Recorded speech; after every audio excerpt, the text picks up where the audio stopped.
You're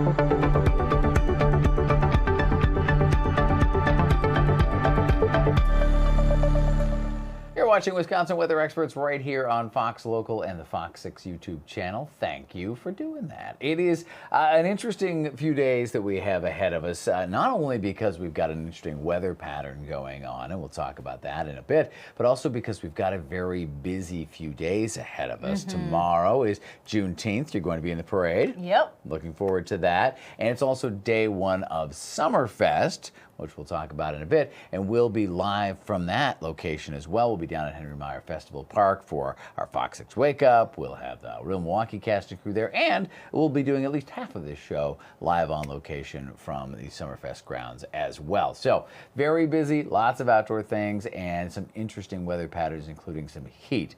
But I'm happy to say nothing as impactful as what's been going on in West Virginia. The death toll continues to climb following the devastating floods that swept right across West Virginia this past weekend.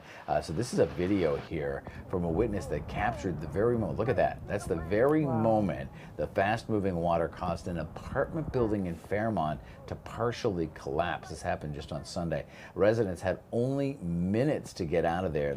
Look at that collapse. It happened so quickly. So far, there are no reports of injuries related to that collapse. However, officials say the death toll from the flash flooding in general has now risen to 7 across the state. Flash flooding, of course, dramatic in its power. And you can just see how that building, it's just the river is running through it, and the next thing you know, it comes down. I know. It only takes about, what, 12 inches, I think, to sweep you off the ground. Take your car off the ground? Yeah. Yeah. I mean, depending on the person, you know, it can only take even less than that to knock you off your feet. 6 to 8 inches, depending on the person and depending on how fast the water is running, can sweep you off your feet. And obviously the power of that, they're just taking a chunk of that apartment building down. Another power of nature, of course, a volcano, a stunning scene in Indonesia. A new video shows Mount Lewotobi, Laki erupting. Officials say the plumes of hot ash reach nearly 33,000 feet. So that's right up to the jet stream up there, and that's way up into the air, obviously, as you saw in the picture. The clouds could be spotted from about a 90-mile radius, and residents were warned to stay aware of the volcano's activity. Thankfully, in this case, there were no injuries reported. Got some more confirmed tornadoes as well out in Gull Lake. Yes, we do. Definitely some more of those. The National Weather Service has confirmed 2 tornadoes north of Brainerd, Minnesota earlier this week. Both were EF1 tornadoes with peak winds around 100 miles per hour. But here's a look at the storm's path. So one tornado touched down near the casino and was on the ground for 11.5 miles, crossing over Gulf Lake. The second one, on the bottom of your screen, touched down near Merrifield just a couple minutes later. So those people didn't get to catch a break. No. The good news is no one was hurt. So that's the best news of any type of catastrophic event. Right. Is no one was hurt. That's right. And just yesterday, I was talking to our Fox chief meteorologist up in Minneapolis, Ian Leonard. We did a part of our ISOBAR series that will be edited up on the Fox Local in the next couple of days. And he was talking about how interesting their severe weather season has been. That we've had, lack of heat, yet they've got these tornado outbreaks and the heavy rain, and then comparing that to the rest of our region as well. So some incredible video there and a couple of confirmations as well. That episode of ISOBAR, as I said, will be up on Fox Local in a few days. I want to take you to Nebraska next. Another caught-on-camera moment here. Breathtaking sight. Look at this. This is something you don't see every day, at least outside of Photoshop, but this is reality. One man captured a massive tornado forming right next to a rainbow. Storm chasers say the twister touched down in several remote farm communities as storms swept across the upper Midwest. So the man behind the lens called it a once-in-a-lifetime moment, that's for sure. Fortunately, again, there, no injuries, no damage reported with that. Now, we are in an interesting pattern here because we've got the potential for some severe weather of our own in the next couple of days, and then some incredible heat coming as well. So I'll hand it over to you to take over the big picture weather-wise.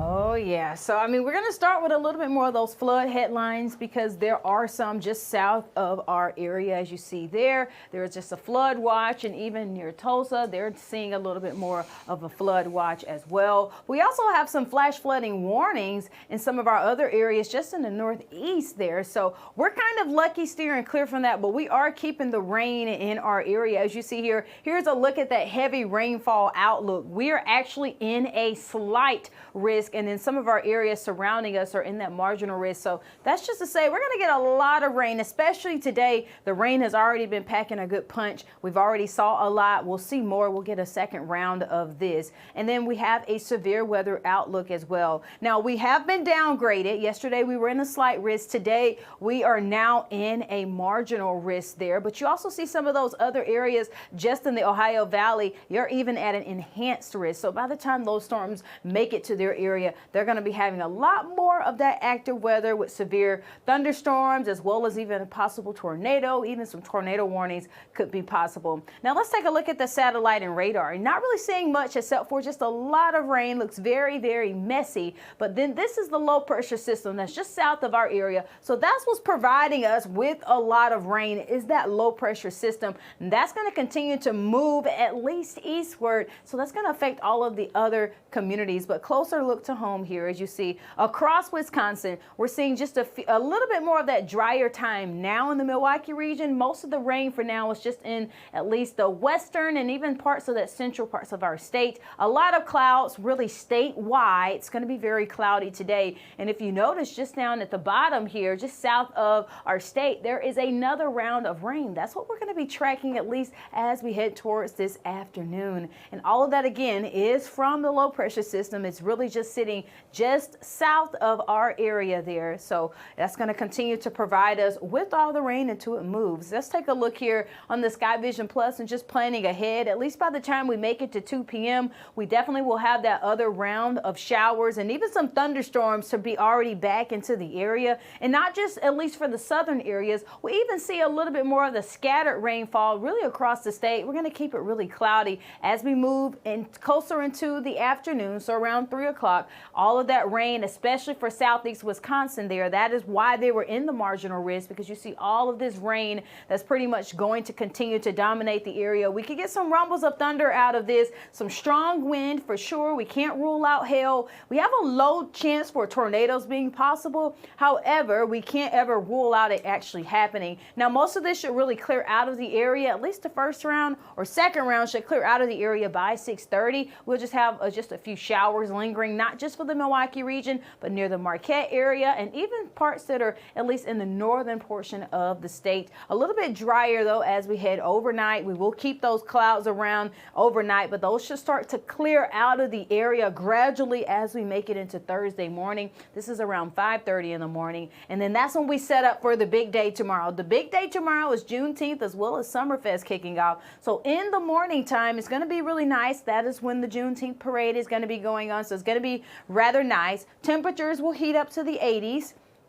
And then we could prep for at least a round of showers that could be possible, at least for areas north of the Green Bay region. And then by the time you're headed to Summerfest, we can't rule out a little bit more of those thunderstorms be possible for the afternoon on Thursday. And with that being said, we are actually in a marginal risk for tomorrow as well. So that includes just some thunderstorms that could be possible, as well as the wind being a big threat and even some possibilities of hail. But of course, we'll have a lot of dry time for Thursday compared to what we'll see for today. Now, as we switch gears here to our national forecast, everybody is pretty much receiving all of this heat. I mean, check out Phoenix for a high today.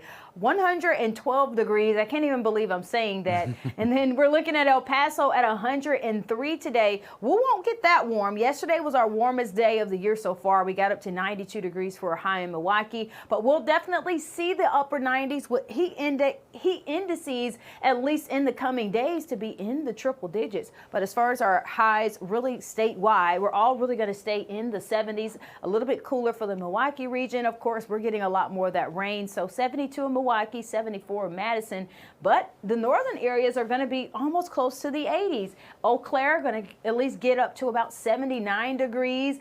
Marquette getting up to 80 degrees. So we definitely have warmer days on the way. And with those warmer days, those dew points will be affected as well. You see, it's not going to be too bad, I guess, as we finish the week. But look at the weekend. Dew points in the 70s, man. That's going to be very sticky. It's going to feel very, very hot and gross outdoors. Make sure you're drinking a lot of water, because look at these temperatures over the next couple of days. You see here, we're going to get up to at least the mid-90s by Sunday. And that's going to be, at least over the weekend, is prime time for people going to Summerfest. So while being out there, you're going to need the sunscreen. You're going to need to drink plenty of water, because we're going to be pretty sunny. Yeah, we're going to have a lot of sun, a lot of heat, a lot of humidity, as you said, and that combination can be very difficult for the human body, because you sweat, but your sweat doesn't evaporate, Right. and so that evaporative cooling can't happen to kind of keep your body functioning. So you'll have to watch yourselves and pace yourselves as we get on into the weekend here. That heat has an impact, of course, on the surface level, but there's also an influence in the upper levels. The jet stream, we've talked a lot about the upper levels of the atmosphere lately, and for more on how this heat and the jet stream are connected, we turn to Chief Meteorologist Tom Walks. Well, you're going to be hearing a lot about a warm-up here over the next several days. This is the temperature outlook put out by the Climate Prediction Center, and they put out these generic type temperature outlooks of will we be above average or will we be below average. Again, it's somewhat generalized. Lake Michigan, for example, that can change things around here locally, but this is more of a generic map to show that there is a warm-up on the way. But what exactly does that mean? All right, you ready to peel back the layers here? We're going to take a look at the jet stream. Now, the jet stream is a river of air at about 30,000 feet, and it does a couple of things for us. Number one, it guides storm tracks across our country, and number two, it separates warm air to the south from cooler air up to the north. And the jet stream, again, plays big roles in our weather. So let's talk about this here. Watch what happens as we head towards the end of the week. Number one, you're going to notice a trough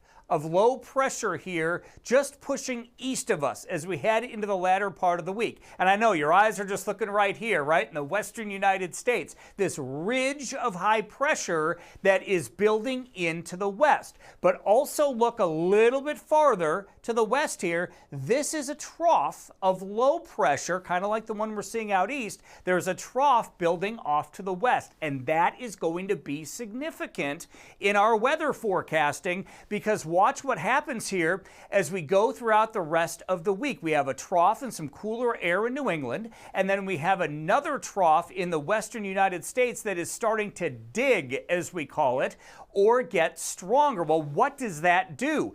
That amplifies the jet stream here in the nation's midsection. It creates this ridge of high pressure. And as you'll notice, look at how much warmer we start to get here. It lets the warm air in, so to speak. The jet stream is finally starting to move to the north to allow this summer-like weather pattern to come in. So it really has to do with this jet stream pattern, the trough of low pressure that is strengthening in the west. See how much cooler it is? Look at the Pacific Northwest as they cool down, because this trough of low pressure is getting stronger out there. Meanwhile, our ridge of high pressure builds over the nation's midsection, and that is what allows that warmer and humid air to come in from the south and the southwest. So often for this season so far, we've been on the cooler side, and most of that has to do with the jet stream, at least in part. Of course, the wind off the lake plays its role as well, but because the jet stream, it's kind of been over us at times, or even south with these dips or troughs of low pressure, it has kept the warm air either off to the west or down to the south of us. But again, this weather pattern change coming up is going to bring more of a sustained warm up here for a while as the warmer air returns to the region. There you go. The warmer air is kicking in down here at the surface level, and of course high above us the jet stream is going through its patterns of troughs and ridges. Thank you very much, Tom. Of course, the heat and the humidity can sometimes fuel some strong storms, and so We Energy is trying to prep for that by cleaning things up a little bit out there. You're likely seeing the crews doing some trimming in your neighborhood. They're pretty busy taking down multiple trees and branches so that they don't in turn take down power lines if they fall following a storm, for example. Work is part of a multi-year project which aims to lessen damage to the electrical equipment during severe weather. Crews are currently on pace to trim trees along more than 3,000 miles of power lines this year.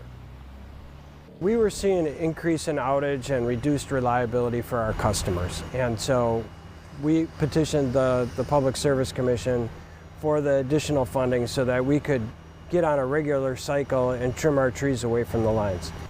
So We Energy says they want to try to do this about every 6 years or so, which gives them the trees time to kind of grow back, and then they'll trim them back and keep them safe and out of the way of the lines. And if you do spot a problem around the We Energy's lines, like a tree that might be on your property, you can reach out to them, and if it's bad enough and assessed to be a problem that We Energy needs to take care of, they will help you out with that. So you can be proactive in that sense as well. All right, we have a busy day today, and speaking of trees getting trimmed, the trees are also giving us some grief. Allergy season's in full effect. We have a very special guest, our Dr. Gary Stephen, coming up in just a bit.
All right, guys, welcome back to Wisconsin Weather Experts. As we've already discussed, a lot of things happening in the weather department. We have the rain today. We're warming up really across not just our area in Wisconsin, but really across the Midwest. Everybody's going to be warming up, and Tom talked about the jet stream. But also, with warmer temperatures, there comes a lot of other things like flowers and pollen. That's right. Seasonal allergy season is in full effect, and it's been quite the doozy so far. And joining us now from the Allergy, Asthma, and Science Center, we have Dr. Gary Stephen on the line via Zoom this morning. I like the very zen music we've got going on in the background as well.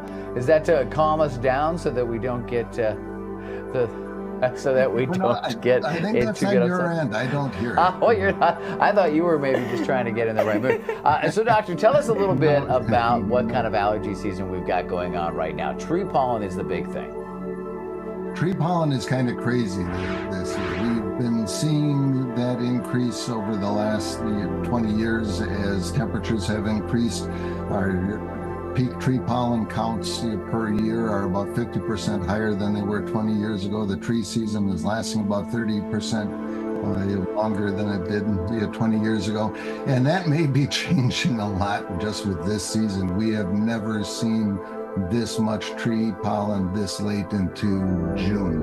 I just finished looking at the data that we completed, including today's counts, and for the 18 days we've had so far in June, 8 of those have set 25-year records. And we have never had more than 2 record days in June in any given year. And we've got 8 of them so far. And there's no sign that the tree pollen season is grinding to a halt anytime soon, although today's rains will take it down quite a bit. All right, Doctor, we're having a hard time hearing you over this audio, so we're going to troubleshoot that. We're going to put you on hold for a little bit. You'll have all the hold music you could ever want, apparently. And then we'll try to come back because, of course, I know the allergy season is a big deal. And as you could hopefully hear through some of the music, that one of the most intense tree pollen seasons that we have had. Now, of course, pollen is a good thing when it comes to bees. When you've got 300,000 bees, that's a bit of a different problem, though. Hundreds of thousands of bees were found swarming inside the walls of an historic 1930s home in Washington, and Fox's Sarah Matuwaza has more. Overgrown with trees and surrounded by nature. Most people didn't know there's a home here. A buzz could be heard coming from this once hidden home in Puyallup. It's pretty crazy. You could hear in the room, you could hear them humming. On the walls, and you can feel the heat. Joe Bowers is the owner of Bowers Plumbing and Remodel. They were working on this house built in the 1930s when they found this: bees, bees, and more bees. This was here, so that's a little scary.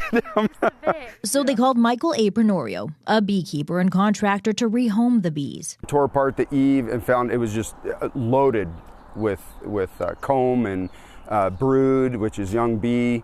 Michael estimates he pulled out at least 300,000 bees. They've got plenty of room. These old houses, they have no insulation in them usually in between the studs, so there's a lot of room. If they can find a place in, they're going to build. The bees were in the walls and the ceiling, but that was back in July. Then, about a week and a half ago, the bees were back. Michael says he pulled out another 50,000 bees.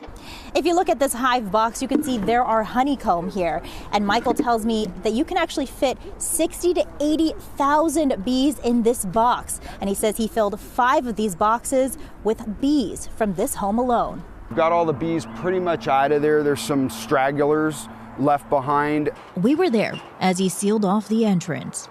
Well, kind of interesting and scary at the same time. Joe says the previous owners were older and had lived at the house for about 60 years.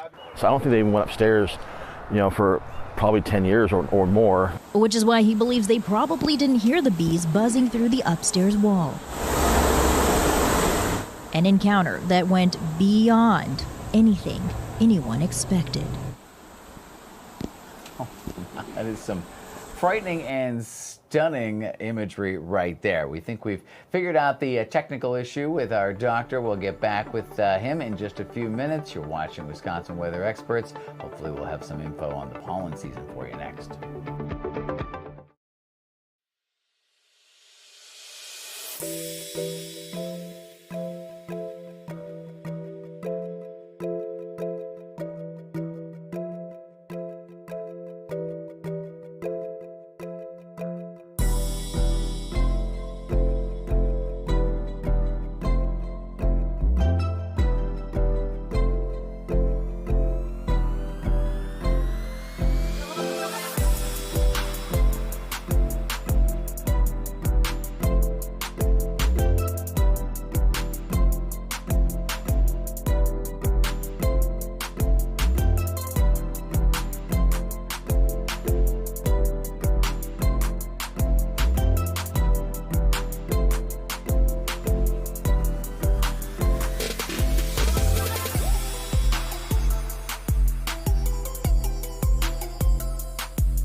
All right, welcome back to Wisconsin Weather Experts. So we don't have too much time left, but we want to catch up with the doctor. We apologize for the technical issues. Doctor, you were telling us about the tree pollen, and of course with the audio we couldn't really hear you. So if you wouldn't mind repeating, this has been an interesting season for tree pollen, correct? Yeah, this has been crazy. We kind of got off to a slower start. We had a lot of cooler and wet weather throughout a lot of May, but the tree pollen season is not giving it up. We have never seen these levels in June. So far of the 18 days that we've had in June, we have set 25-year records on 8 of those days, and we have never seen more than 1 or 2 record-setting days per season for the last 10 years. Right. And prior to 2014, we never had any counts anywhere close to what do you attribute that to? Like, is it the weather, all the rain we've had?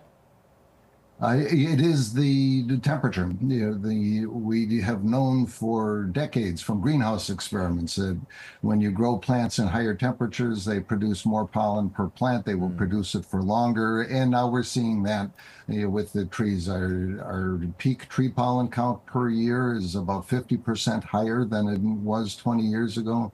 And the tree pollen season is now lasting about 30% longer. And how does our tree pollen in this region vary compared to other regions? Holly, you were curious about that versus, home for you in Alabama.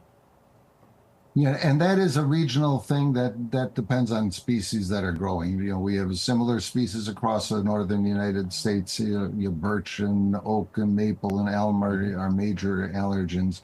We don't have things like mangrove and mesquite and mountain cedar. So allergy testing is always regional. We always test to the prevalent pollens in our area. All right, thank you so much, Doctor. I'm sure we had to keep it so brief today with our technical issues, but some great insight on the tree pollen season. Hopefully everybody gets through this allergy season in one piece. We'll talk to you again tomorrow right here on Wisconsin Weather Experts, but that time, we'll be live from Summerfest. Don't miss that.